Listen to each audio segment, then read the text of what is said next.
وَإِن تَعُدُّوا نِعْمَةَ اللَّهِ لَا تُحْصُوهَا ও আমার বান্দারা, তোমাদের মধ্যে সমস্ত মানুষ যদি আমার নেয়ামতগুলোকে নিয়ে গণনা করা আরম্ভ করে, নেয়ামতগুলোকে খুঁজে খুঁজে গণনা করে, আল্লাহ সুবহানাহু ওয়া তাআলা আমাদেরকে জানিয়ে দিচ্ছেন, তোমরা আমার নেয়ামতগুলোকে গণনা করতে করতে করতে করতে গণনার একটা পর্যায়ে শেষ হয়ে যাবে, কিন্তু আমি রব্বুল আলামিনের নেয়ামত গণনা করে তোমরা শেষ করতে পারবে না। সুবহানাল্লাহ। এত অসংখ্য অগণিত নেয়ামত আল্লাহ সুবহানাহু ওয়া তাআলা আমাকে আর আপনাকে দান করেছেন। আল্লাহ সুবহানাহু ওয়া তাআলা অন্য আয়াতে বলতেছেন, লাইন শাকারতুম লাআযীদান্নাকুম ওয়া লাইন কাফারতুম ইন্না আযাবী লাশাদীদ। আল্লাহ সুবহানাহু ওয়া তাআলা আমাকে আর আপনাকে জানান দিচ্ছেন, ও আমার বান্দারা, আমি আল্লাহ সুবহানাহু ওয়া তাআলার পক্ষ থেকে তোমাদেরকে অসংখ্য অগণিত যে সমস্ত নেয়ামত দিয়েছি, ও আমার বান্দারা, যদি তোমরা আমি আল্লাহ রাব্বুল আলামিনের নেয়ামতগুলোকে নেয়ামতের শুকর আদায় করো, তো আমি আল্লাহ সুবহানাহু ওয়া তাআলা তোমাদের নেয়ামতগুলোকে অসংখ্য নেয়ামত দিয়েছি, এর চাইতে অনেক বেশি সংখ্যায় তোমাদেরকে নেয়ামত দান করব। সুবহানাল্লাহ। আল্লাহ সুবহানাহু ওয়া তাআলা আয়াতের মধ্যে বলছেন, ওয়ালা ইন কাফারতুম ইন্না আযাবী লাশাদীদ। ও আমার বান্দারা, আমি আল্লাহ সুবহানাহু ওয়া তাআলা তোমাদেরকে যেই সমস্ত নেয়ামত দান করেছি, এই নেয়ামতগুলা আমি আল্লাহ তাআলা দান করেছি, আমি আল্লাহ তাআলা ছাড়া অন্য কেউ তোমাদেরকে এই নেয়ামত দিতে পারে নাই।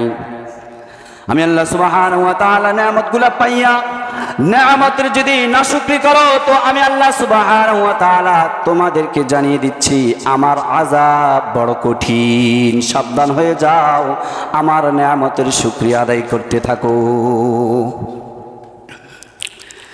এজন্য আল্লাহ সুবহানাহু ওয়া তাআলা অসংখ্য অগণিত নেয়ামত আমাকে আর আপনাকে দান করেছেন, অসংখ্য অগণিত। আল্লাহ তাআলা বলেন, এই নেয়ামতগুলোর মধ্য থেকে অন্যতম একটি নেয়ামত হলো এই লাইলাতুল বারাতের নেয়ামত, যেটা অন্য কোন উম্মতের জন্য এইভাবে ঘোষণা ছিল না।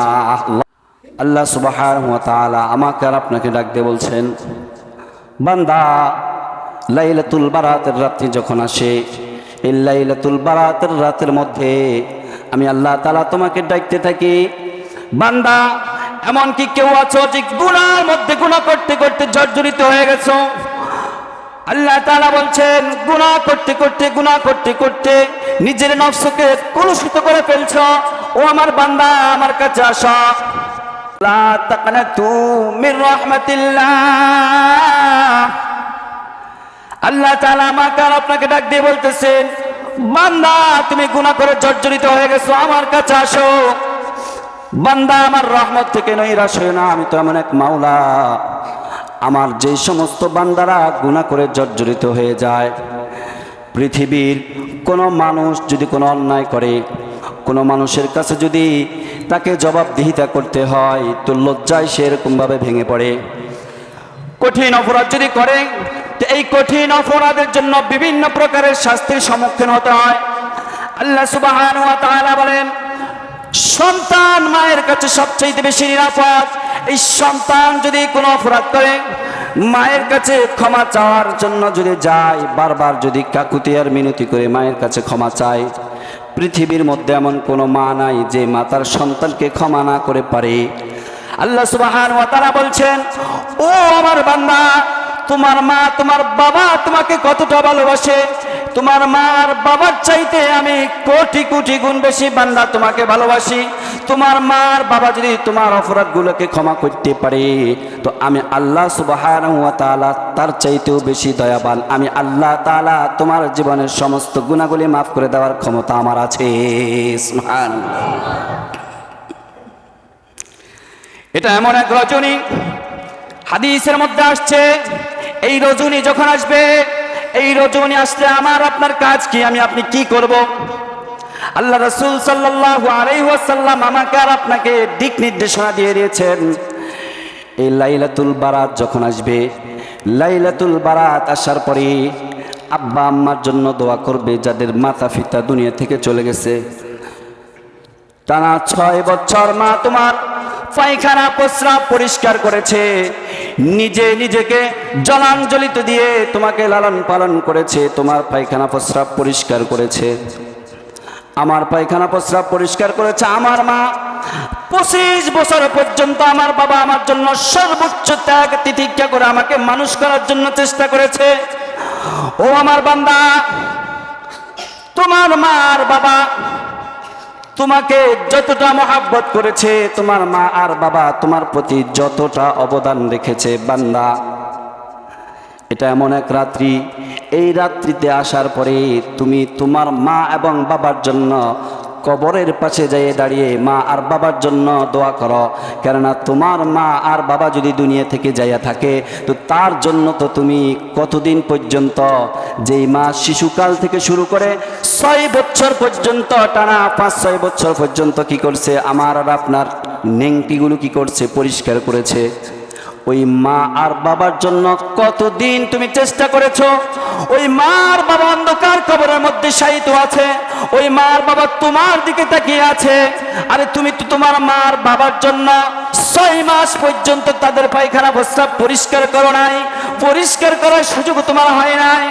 বাবা তোমার জন্য 25 বছর পর্যন্ত মেহনত করেছে, এই 25 বছরের মধ্যে থেকে তুমি 25 দিনও বাবার পায়খানা প্রস্রাব পরিষ্কার করো নাই, বাবার জন্য করো নাই। বান্দা আসো, এটা এমন এক রজনী, এই রজনীর মধ্যে যদি আসো, আমার কাছে আসো, মার বাবার জন্য তুমি দোয়া করো, আমি আল্লাহ সুবহানাহু ওয়া তাআলা তোমার মা আর বাবাকে ক্ষমা করে দিব। সুবহানাল্লাহ। বান্দা তুমি তোমার মা বাবার যেই অবদান, এই অবদান কখনো তুমি শেষ করতে পারবে না। নিজের গায়ের চামড়া দিয়ে যদি বাবার মাকে তুমি শাল বানিয়ে দাও, এরপরও বাবা আর মায়ের যেই তোমার প্রতি যেই অবদান, এই অবদান তুমি কখনো শেষ করতে পারবে না।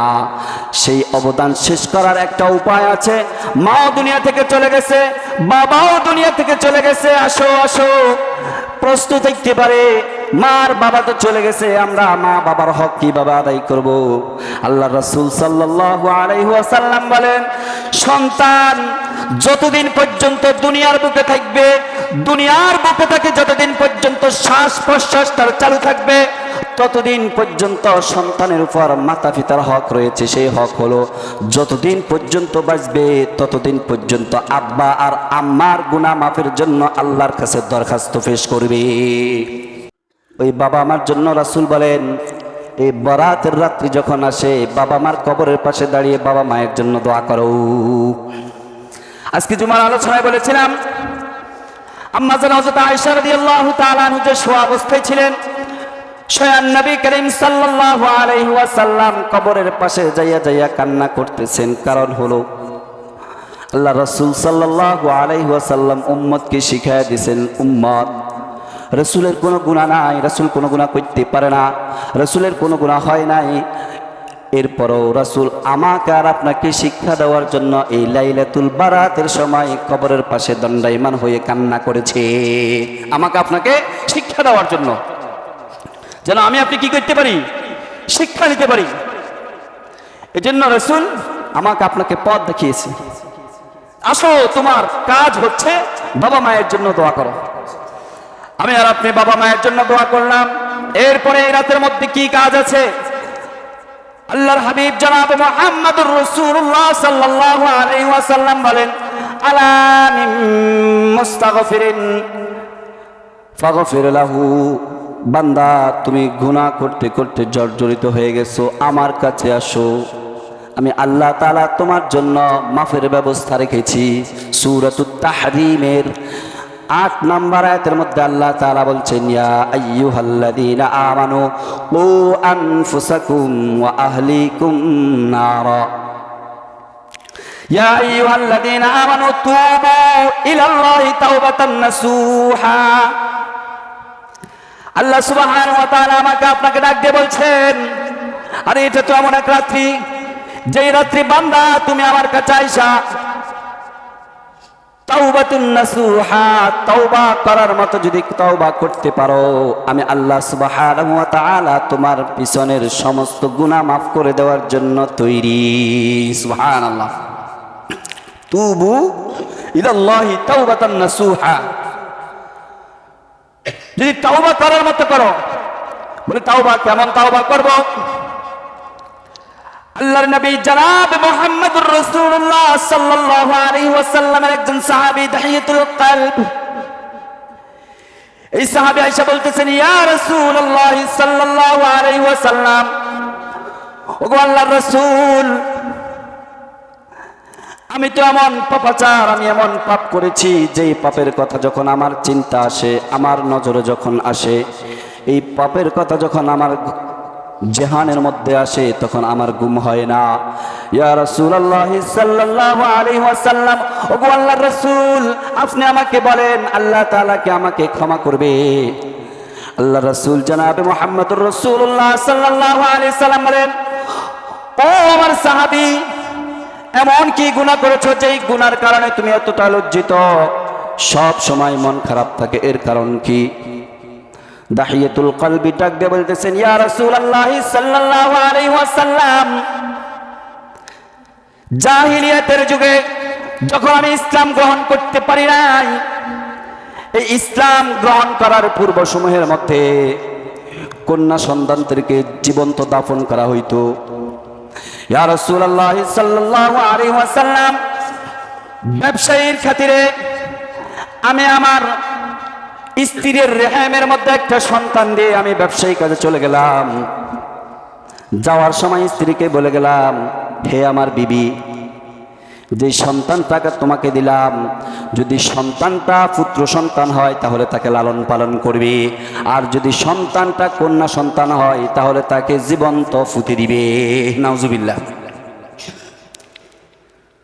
দাহিয়াতুল কলবি যখন ব্যবসায়ী কাজে চলে গেছেন, এই সাহাবীর একটা কন্যা সন্তান জন্মগ্রহণ করেছে। এই কন্যা সন্তান জন্মগ্রহণ করার পর মায়ের মন সন্তানের জন্য সবচাইতে বেশি মায়া।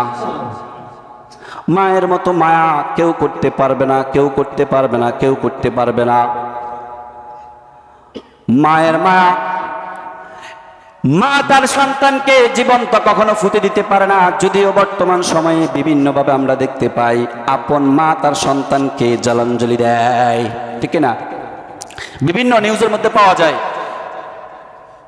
নিজের যৌবিক চাহিদার কারণে স্বামী এবং সন্তানের বিরুদ্ধে বিভিন্ন প্রকারের ষড়যন্ত্র করে নিজের জন্মদাতা সন্তানকে হত্যা করে পরপুরুষের সাথে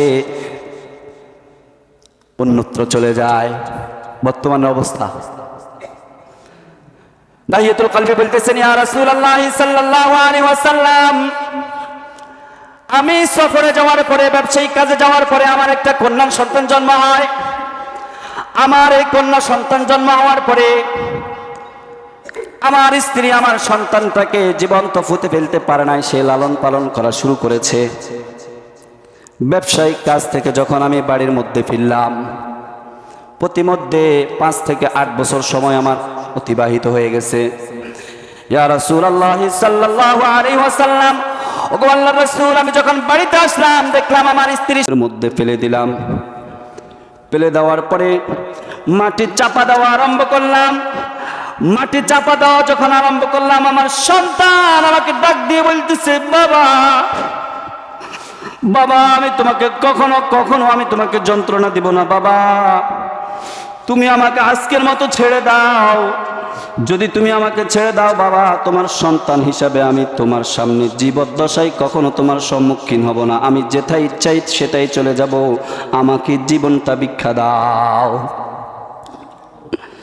দাহিয়াতুল কলবি বলতেছেন, ইয়া রাসূলুল্লাহ সাল্লাল্লাহু আলাইহি ওয়াসাল্লাম, ওগো আল্লাহর রাসূল, আমার সন্তানটা যখন আমার সাথে এমন কাকুতি মিনতি করে কথা বলতেছিল, আমার হৃদয়ের মধ্যে একটু না দেয় নাই। আমি আমার ওই সন্তানটাকে মাটি দিয়ে দিয়ে পুঁতে দিয়ে চলে আসলাম। ইয়া রাসূলুল্লাহ সাল্লাল্লাহু আলাইহি ওয়াসাল্লাম, ইসলাম গ্রহণ করার পূর্ব মুহূর্তে আমার এই অবস্থান ছিল।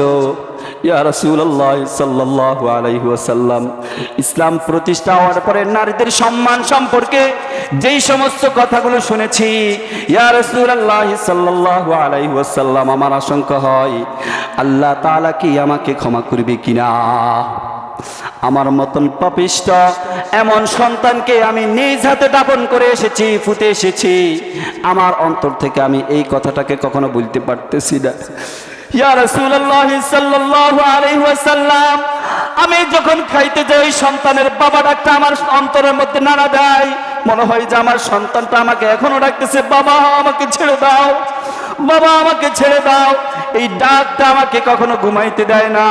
ইয়া রাসূলুল্লাহ সাল্লাল্লাহু আলাইহি ওয়াসাল্লাম, আপনি আমাকে বলেন আমার মতো পাপিষ্ট ব্যক্তিকে আল্লাহ তাআলা ক্ষমা করবে কিনা। আল্লাহর রাসূল সাল্লাল্লাহু আলাইহি ওয়াসাল্লাম বলেন, মান ক্বালা লা ইলাহা ইল্লাল্লাহ দাখালাল জান্নাহ।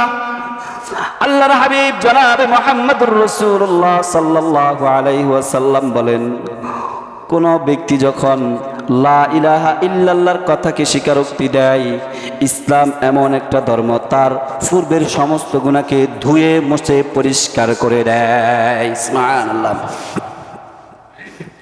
ইসলাম এমন এক ধর্ম, এই ধর্মের মধ্যে আসার পরে পূর্বের যদি 80 বছরের কোন কাফের এই কালিমাটাকে গ্রহণ করে দিল থেকে, যে আল্লাহ ছাড়া কোনো খাওয়ানোওয়ালা নাই, আল্লাহ ছাড়া কোনো পালনেওয়ালা নাই, আল্লাহই করেন সব, আল্লাহই আমার রব বলে এই কথার স্বীকারোক্তি যে গ্রহণ করে, আল্লাহ তাআলা তাকে জান্নাতের মেহমান হিসাবে কবুল করে। সুবহানাল্লাহ।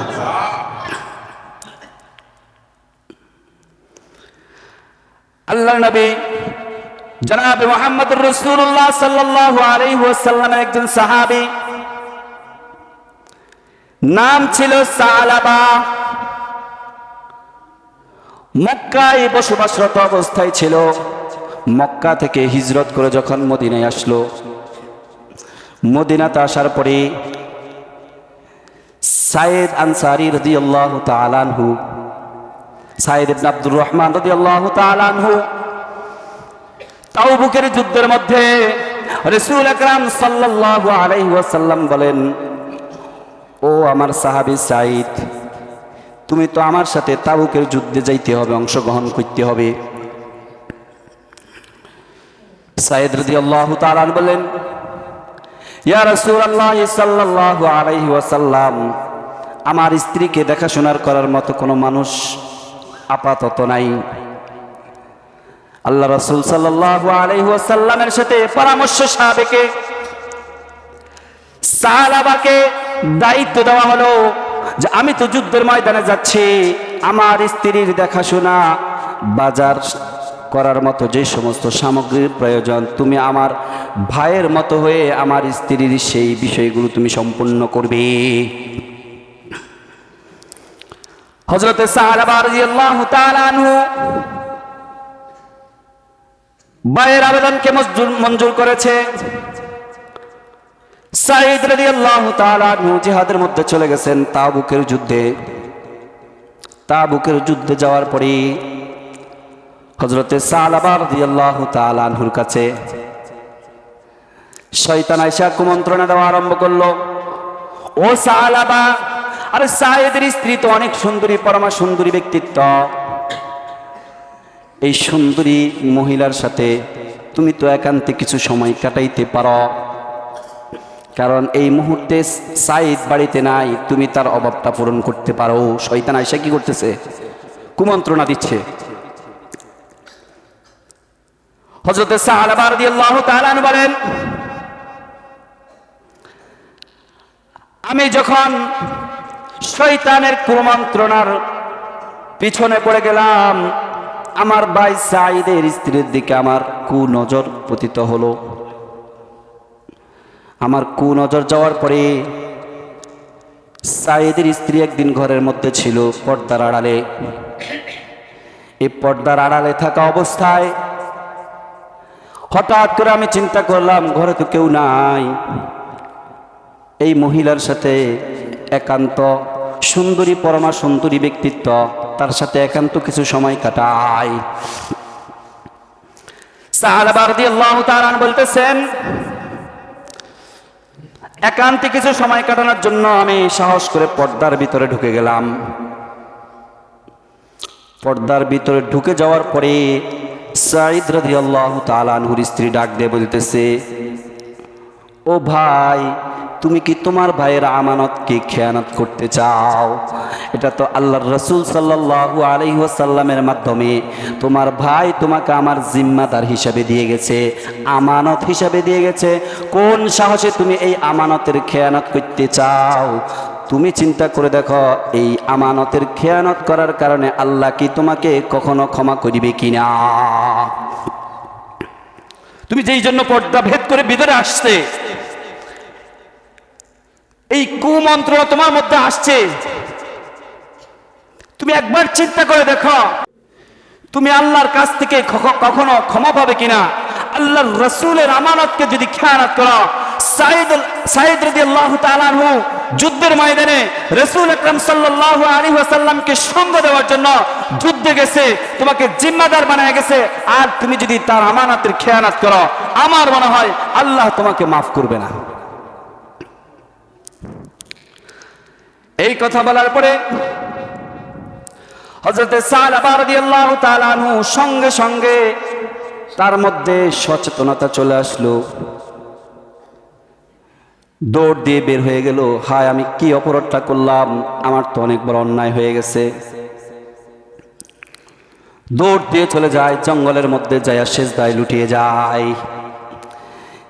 যেই মন মানসিকতা নিয়ে আমি আমার বন্ধু সাঈদের স্ত্রীর দিকে নজর দিয়েছি, আমি যতদিন বেঁচে থাকবো ততদিন পর্যন্ত মদিনার কাউকে আমি চোখ দেখাবো না।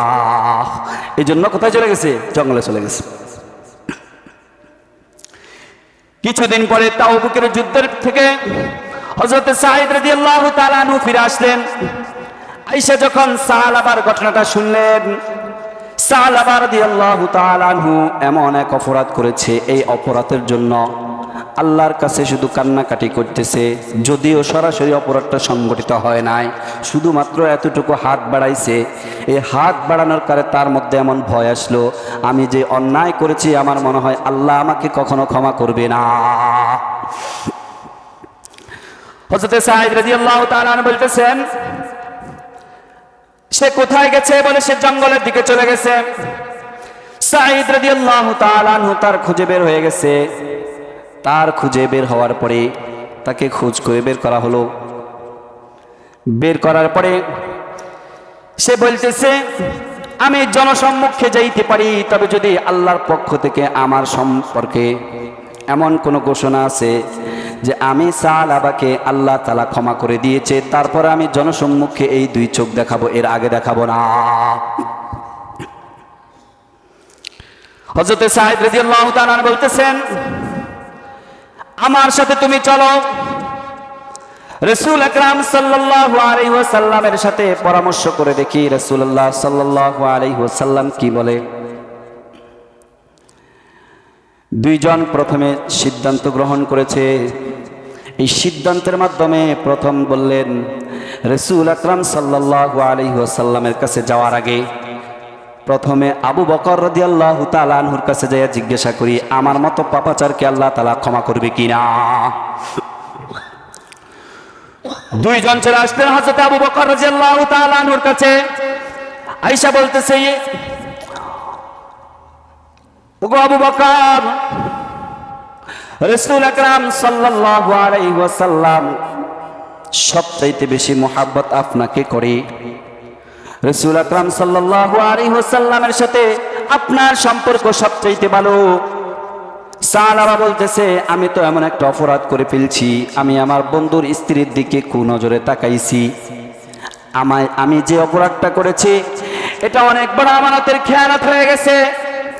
ও আবু বকর, আমাকে পরামর্শ দাও, আমার এই গুনাহ থেকে আল্লাহ তাআলা আমাকে কখনো মাফ করবে কিনা, আমাকে ক্ষমা করবে কিনা। হযরত আবু বকর রাদিয়াল্লাহু তাআলা আনহু বলতেছেন, এই সাহাবা, তুমি আমার বাড়িতে এক্ষুনি বের হও, তোমার মতো পাপাচার আমার ঘরের মধ্যে থাকার মতো কোনো জায়গা নাই, তুমি এখনই বের হয়ে যাও। আমানতের খেয়ানতকে আল্লাহ তাআলা কখনো পছন্দ করে না। হযরত আবু বকর রাদিয়াল্লাহু তাআলা আনহুর কাছ থেকে আয়েশা এবার হযরত ওমর রাদিয়াল্লাহু তাআলা আনহুর কাছে গেছেন, দুইজন পরামর্শ ভিত্তিক।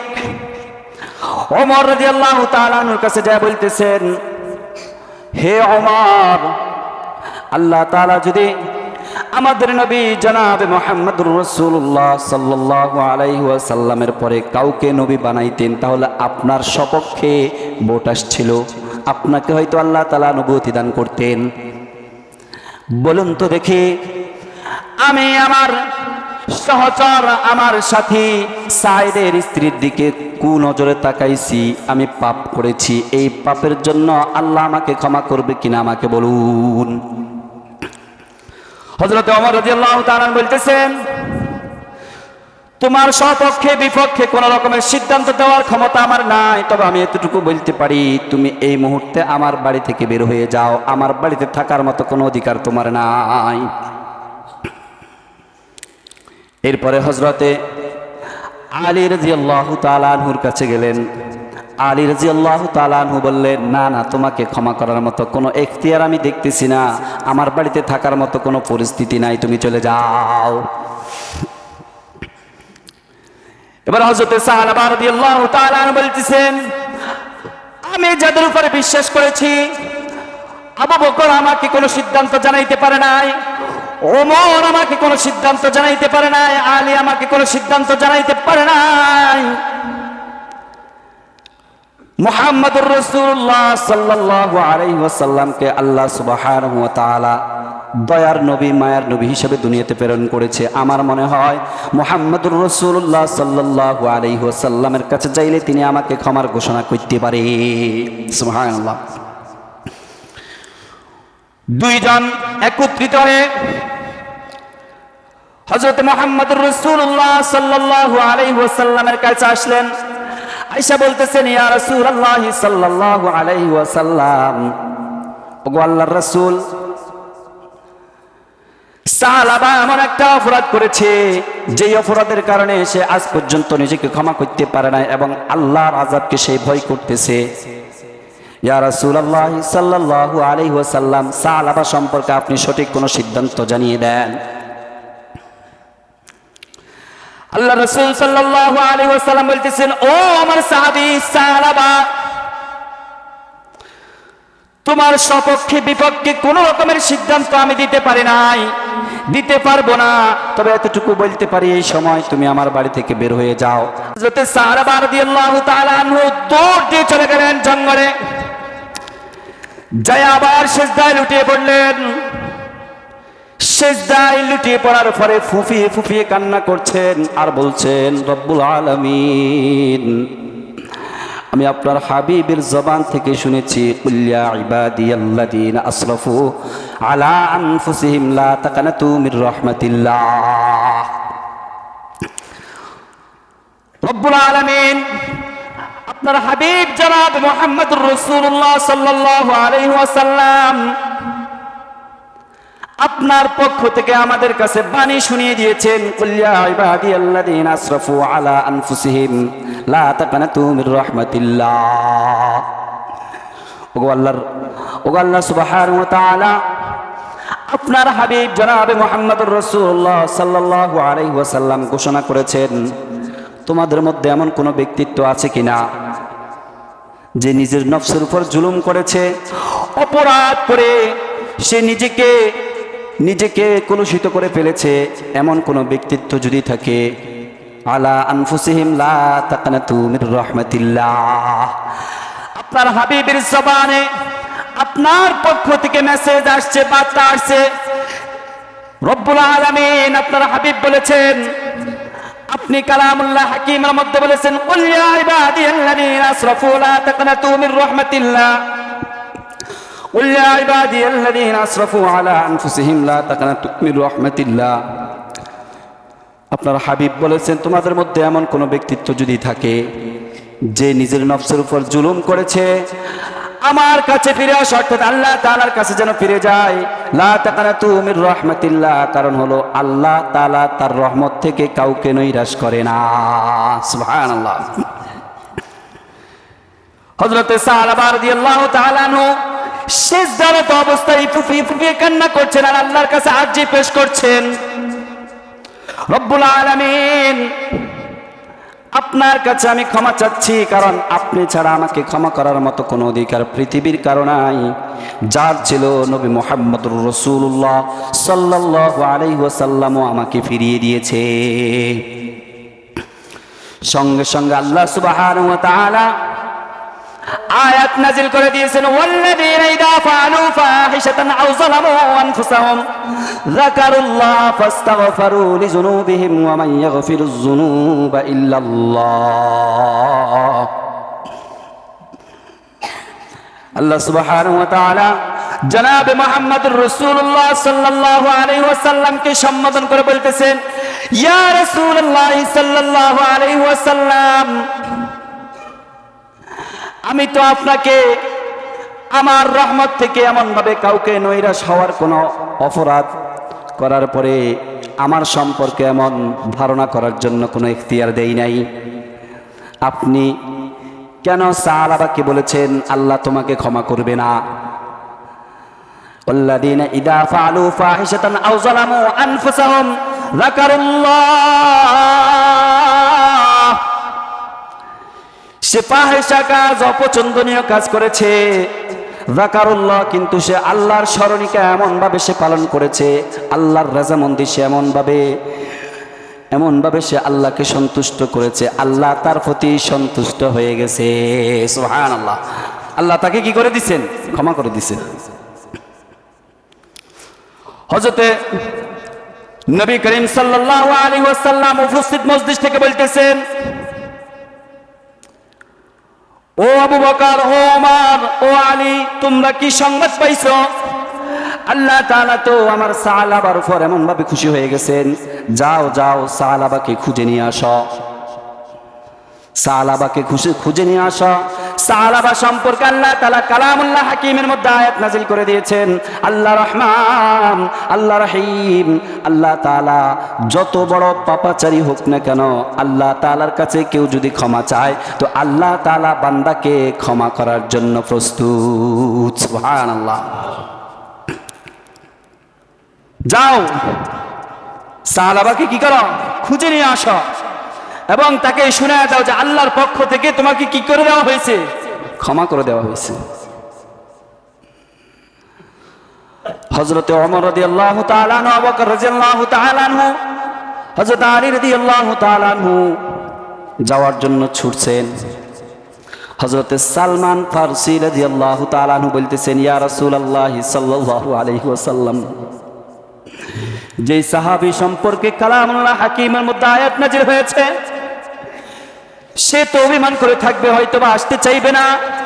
ইয়া রাসূলুল্লাহ সাল্লাল্লাহু আলাইহি ওয়াসাল্লাম, আমাকে অনুমতি দেন, আমিও সাহাবাকে যাই নিয়ে আসতে চাই। আল্লাহর পক্ষ থেকে আল্লাহ তাআলা তাকে ক্ষমা করে দিয়েছে, তার খুশনসিব। সুবহানাল্লাহ। জি ইয়া রাসূলুল্লাহ, আমরা সবাই যাকে ডিনাই করলাম, আমরা সবাই যাকে কি করলাম? প্রত্যাখ্যান করলাম, আর সে আল্লাহর কাছে এমন ভাবে কাকুতি মিনতি করে নিজের জন্য ক্ষমা চেয়েছে, আল্লাহ তাআলা কালামুল্লাহ হাকিমের আয়াতের মাধ্যমে তাকে ক্ষমার ঘোষণা দিয়ে দিয়েছেন। সুবহানাল্লাহ।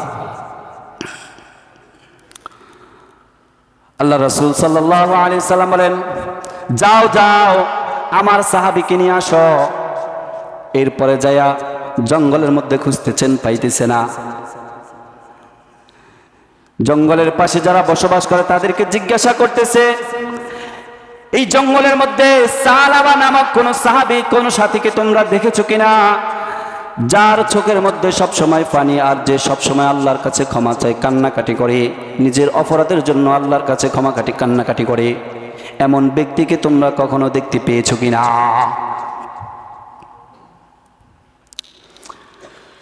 জঙ্গলের পাশের মানুষগুলো উত্তর দিল, এমন কোন ব্যক্তির নাম আমরা শুনি নাই, তবে আমরা সকলেই যখন ঘুমিয়ে যাই, গভীর রজনীতে যখন আমরা সবাই ঘুমাই, ওই ঘুমানো অবস্থায় জঙ্গল থেকে গুনগুন গুনগুন করে যেন কান্নার শব্দ আমরা সকলেই শুনতে পাই। সুবহানাল্লাহ। এই জঙ্গলের মধ্যে কেউ যেন একজন আল্লাহর কাছে ক্ষমা প্রার্থনা করছেন। রব্বুল আলামিন, আপনার দরবার ছাড়া আর কারো দরবার নাই, আপনার দরবার সকলের জন্য মুক্ত। পৃথিবীর সমস্ত দয়া আর মায়াকে যদি এক করা হয়, সমস্ত দয়া মায়াকে এক করে ফেললেও আল্লাহ সুবহানাহু ওয়া তাআলার শতভাগের এক ভাগও হবে না। তো এই রহমত আর দয়ার কারণে মা তার সন্তানকে ভালোবাসে, স্ত্রী তার স্বামীকে ভালোবাসে। অবশিষ্ট আছে, ও রব্বুল আলামিন, আপনার কাছে আমি ক্ষমা চাই। আমাকে যতক্ষণ পর্যন্ত ক্ষমা করা হবে না ততক্ষণ পর্যন্ত আপনার দুয়ার থেকে আমি সালা বাজাবো না। সুবহানাল্লাহ। এরপরে সালাবাকে তারা খুঁজে বের করছেন।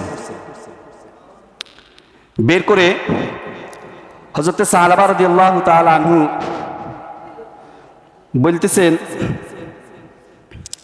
তোমরা যে আমাকে নিতে আসছো, আমি যে তোমাদের কাছে প্রত্যেকের ধারে ধারে গিয়েছিলাম, কিন্তু তোমরা আমাকে কেউ ক্ষমার কোনো প্রতিশ্রুতি দিতে পারো নাই। আমি আমার আল্লাহর কাছে ক্ষমা চাইছি, তো আল্লাহ আমাকে ক্ষমা করছেন, এটা আমার বিশ্বাস হয় না। সাহাবা বলতেছেন, না, আমি যাব না। এবার হযরত আবু বকর রাদিয়াল্লাহু তাআলা আনহু ডাক দিয়ে বলতেছেন, ও সাহাবা, তুমি কি জানো আল্লাহর পক্ষ থেকে আল্লাহ সুবহানাহু ওয়া তাআলা তোমার সম্পর্কে কালামুল্লাহ হাকিমের মধ্যে তোমার ক্ষমার ঘোষণা দিয়ে দিয়েছে। সুবহানাল্লাহ। এরপরে তারা চলে আসলো। মদিনার মধ্যে আসার পরে ইশারে নামাজের সময় হয়ে গেছে। আল্লাহর হাবিব জনাব মুহাম্মদুর রাসূলুল্লাহ সাল্লাল্লাহু আলাইহি ওয়াসাল্লাম নামাজ পড়াইতেছিলেন। তিনি আয়াত তেলাওয়াত করতেছিলেন, আলহাকুমুত তাকাসুর। এই আয়াত যখন তেলাওয়াত করলো, সালাবা রাদিয়াল্লাহু তাআলা আনহু বিকট শব্দে আওয়াজ দিল। এই বিকট শব্দে আওয়াজ দেওয়ার পরে হযরত সাহাবায়ে কেরাম রাদিয়াল্লাহু তাআলা আনহু বলতেছেন, আমরা ভেবেছিলাম পিছনে এমন কোন দুর্ঘটনা ঘটেছে, যে দুর্ঘটনার কারণে এমন বিকট আওয়াজ শোনা যায়। আল্লাহর হাবিব জনাবে মুহাম্মদুর রাসূলুল্লাহ সাল্লাল্লাহু আলাইহি ওয়াসাল্লাম বলেন, হাত্তা যুরতুমুল মাকাবির।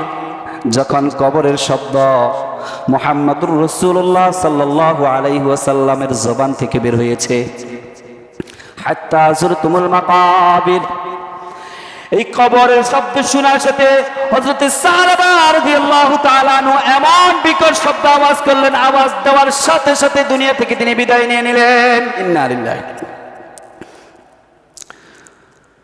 তড়িৎ গতিতে আল্লাহর হাবিব জনাবে মুহাম্মদুর রাসূলুল্লাহ সাল্লাল্লাহু আলাইহি ওয়াসাল্লামের পিছনে থাকা সাহাবায়ে কেরাম রাদিয়াল্লাহু তাআলা আনহুম নামাজ শেষ করেছেন। নামাজ শেষ করার পরে আল্লাহর নবী জনাবে মুহাম্মদুর রাসূলুল্লাহ সাল্লাল্লাহু আলাইহি ওয়াসাল্লাম বলতেছেন, কি হয়েছে, ঘটনা কি? সাহাবায়ে কেরাম রাদিয়াল্লাহু তাআলা আনহুম বলতেছেন, ইয়া রাসূলুল্লাহ সাল্লাল্লাহু আলাইহি ওয়াসাল্লাম, দীর্ঘদিন যাবত পর্যন্ত সালাবা জঙ্গলে আল্লাহর কাছে ক্ষমা চাইছেন। আজকে আপনি নামাজের মধ্যে যখন দাঁড়িয়েছেন, যখন বলছেন আলহাকুমুত তাকাসুর হাত্তা যুরতুমুল মাকাবির, যখন মাকাবির পর্যন্ত আপনার শব্দ পৌঁছে, কবরের শব্দ যখন আপনি বলেছেন, ইয়া রাসূলুল্লাহ সাল্লাল্লাহু আলাইহি ওয়াসাল্লাম, আপনার সাহাবী নিজেকে বরদাস্ত করতে পারে নাই, বিকট শব্দ আওয়াজ করে দুনিয়ার মায়া ত্যাগ করে সে পরকালের বাসিন্দা হয়ে গেছে। আল্লাহর হাবিব জনাবে মুহাম্মদুর রাসূলুল্লাহ সাল্লাল্লাহু আলাইহি ওয়াসাল্লাম বলতেছেন, তার বাড়ির মধ্যে খবর দাও। বাড়ির মধ্যে থেকে তার মেয়ে আসছে, মেয়ে আসা বলতেছেন, ইয়া রাসূলুল্লাহ সাল্লাল্লাহু আলাইহি ওয়াসাল্লাম, ও আল্লাহর রাসূল, আমার বাবা যখন আবু বকর রাদিয়াল্লাহু তাআলা আনহুর সাথে পরামর্শ করেছেন, ওমর রাদিয়াল্লাহু তাআলা আনহুর সাথে পরামর্শ করেছেন, আলী রাদিয়াল্লাহু তাআলা আনহুর সাথে পরামর্শ করেছেন, শেষ পর্যন্ত আপনার সাথে আয়েশা পরামর্শ করেছেন, আপনিও যখন তাকে আপনার দরবার থেকে বিতাড়িত করে দিয়েছেন। ইয়া রাসূলুল্লাহ সাল্লাল্লাহু আলাইহি ওয়াসাল্লাম, আমি আমার বাবার কন্যা হওয়া সত্ত্বেও আমি আমার বাবাকে বলেছি, মুহাম্মাদুর রাসূলুল্লাহ সাল্লাল্লাহু আলাইহি ওয়াসাল্লাম যার ক্ষমার সম্পর্কে কোনো নিশ্চয়তা দিতে পারে না, যতদিন পর্যন্ত আল্লাহর পক্ষ থেকে ক্ষমা প্রাপ্ত না হবেন ততদিন পর্যন্ত আমি আপনাকে বাবা বলে ডাকবো না। মেয়ে বলতেছেন, বাবা যতদিন পর্যন্ত আল্লাহর পক্ষ থেকে আপনাকে ক্ষমার ঘোষণা না আসবে, আল্লাহর রাসূলের পক্ষ থেকে ক্ষমার ঘোষণা না আসবে, ততদিন পর্যন্ত আমি আপনার কন্যা হওয়া সত্ত্বেও আপনাকে কি করবো না, বাবা বলে ডাকবো না।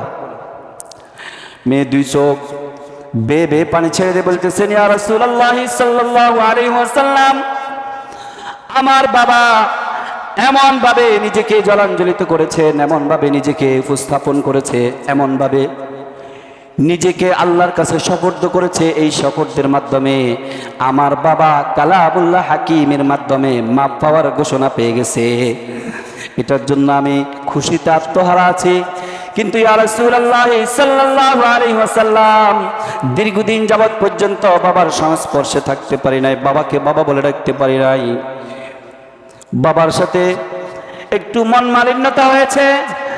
আমি তো বাবার সন্তান, এই বাবাকে বাবা বলে ডাকার জন্য আমার মনটা খুব চাইতেছিল। আমি বাবাকে বাবা বলে ডাকবো না বলে ঘোষণা দিয়েছিলাম, বাবা আমার ডাকটা শুনে যাইতে পারে নাই। আল্লাহর হাবিব জনাবে মুহাম্মদুর রাসূলুল্লাহ সাল্লাল্লাহু আলাইহি ওয়াসাল্লাম বলেন, হে হামজানা, তোমার বাবা তো এমন এক মানুষ, তোমার বাবা এমন এক ব্যক্তিত্ব, তোমার বাবার জন্য আল্লাহ সুবহানাহু ওয়া তাআলা কালামুল্লাহ হাকিমের মধ্যে আয়াত নাজিল করেছেন। তোমার বাবাকে তুমি যদি বাবা বলে ডাকার সুযোগ না পাও, আমি মুহাম্মদুর রাসূলুল্লাহ সাল্লাল্লাহু আলাইহি ওয়াসাল্লাম আজ থেকে তোমার বাবার জায়গায় দখল করে নিলাম। সুবহানাল্লাহ, তুমি আজ থেকে আমার কন্যা হিসেবে ডাকবে। রাসূল সাল্লাল্লাহু আলাইহি ওয়াসাল্লামের কন্যা, তুমি আমাকে বাবা বলে ডাকো। রাসূলকে বাবা বলে ডাকার মতন সৌভাগ্য তোমার হয়ে গেছে। আল্লাহর হাবিব জনাবে মুহাম্মদুর রাসূলুল্লাহ সাল্লাল্লাহু আলাইহি ওয়াসাল্লাম বললেন, আমার সাহাবীর জন্য দাফন কাফনের ব্যবস্থা করো। আল্লাহর হাবিব জনাবে মুহাম্মদুর রাসূলুল্লাহ সাল্লাল্লাহু আলাইহি ওয়াসাল্লামের কথার সাথে সাথে হযরতে সাহাবায়ে কেরাম রাদিয়াল্লাহু তাআলা আনহু যত রকমের ব্যবস্থাপনার প্রয়োজন ছিল সমস্ত রকমের ব্যবস্থাপনা করে ফেলেছে। হযরতে সাহাবা রাদিয়াল্লাহু তাআলা আনহুর লাশটাকে খাটিয়ার মধ্যে যখন উঠিয়েছে, খাটিয়াতে উঠিয়ে নেওয়ার সময় আল্লাহর রাসূল সাল্লাল্লাহু আলাইহি ওয়াসাল্লাম উকু হয়ে হাঁটতেছিলেন, অর্থাৎ জমিনের মধ্যে পাটা যেন হালকা হালকা লাগে এমন অবস্থায় তিনি হাঁটতেছিলেন। আল্লাহ রাসূল সাল্লাল্লাহু আলাইহি ওয়াসাল্লাম পায়ের পাতার উপর ভর করে করে এইভাবে হাঁটতেছিলেন।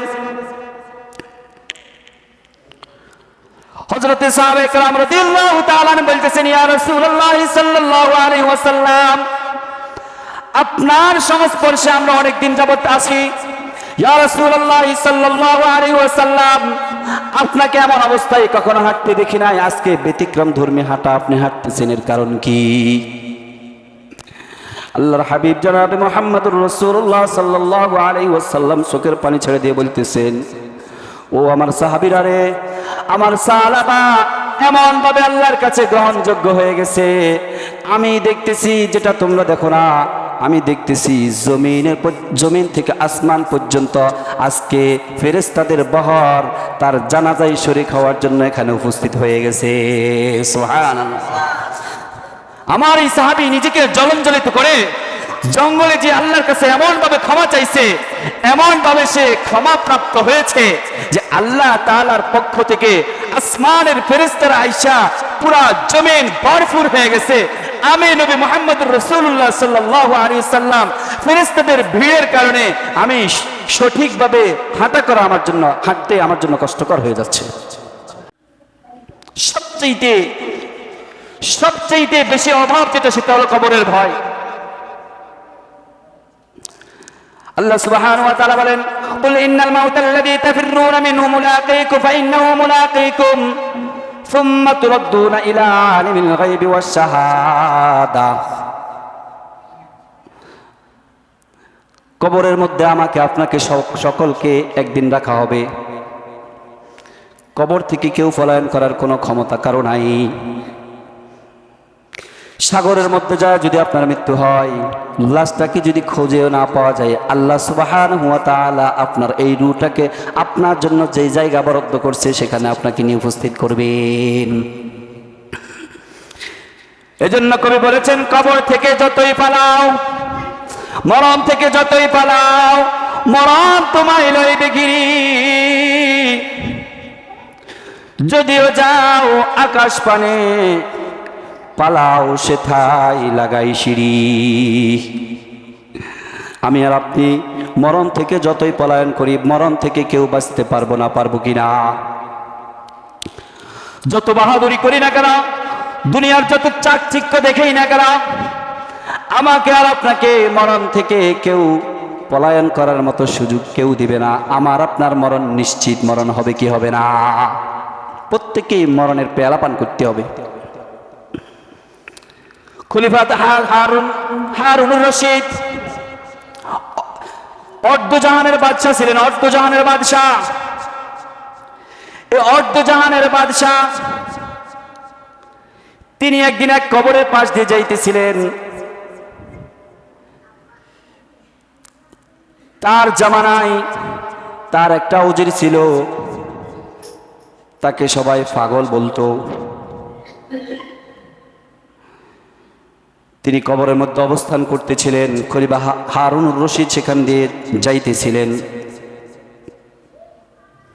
যখন কবরের পাশ দিয়ে যাইতেছিলেন, ডাক দিয়ে বলেন, হে খলিফাতুল মুসলিমিন হারুনুর রশিদ, ও পাগল, তুমি কোথায় যাচ্ছ? কোথায় যাচ্ছ? খলিফা মুস্কি হেসে বলতেছেন, পাগল কি আমি নাকি তুমি? বলো পাগল কে? আমি তো থাকি প্রাসাদে, আর তুমি থাকো কবরস্থানের পাশে। সারাক্ষণ তোমার আমল নিয়ে তুমি ব্যস্ত থাকো, আর আমি সারা দেশের মধ্যে দেশকে শাসন করার জন্য আমি ফিকির করি। বলো তো আমি পাগল নাকি তুমি পাগল? তাহলে এখন থেকে, এই রজনী থেকে আমি আর আপনি একটু কি সংকল্প গ্রহণ করতে পারি? পূর্বে যা করেছি, শিরিক করেছি, মদ পান করেছি, বিভিন্ন পর্যায়ে অহিতিক কাজের মধ্যে সময় কাটাইছি,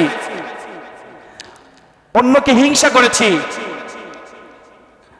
সুদ খেয়েছি, ঘুষ খেয়েছি, এই রাত্রি থেকে আমি আর আপনি সংঘবদ্ধ হয়ে এই সংকল্প গ্রহণ করতে পারি যে আল্লাহ তাআলা যদি আমাকে তৌফিক দান করে, সামনে রমজান আসতেছে, এই রমজানের পরিপূর্ণতা নিয়ে আমি আল্লাহর কাছে গ্রহণযোগ্যতা নিয়ে কবরের মধ্যে যাব।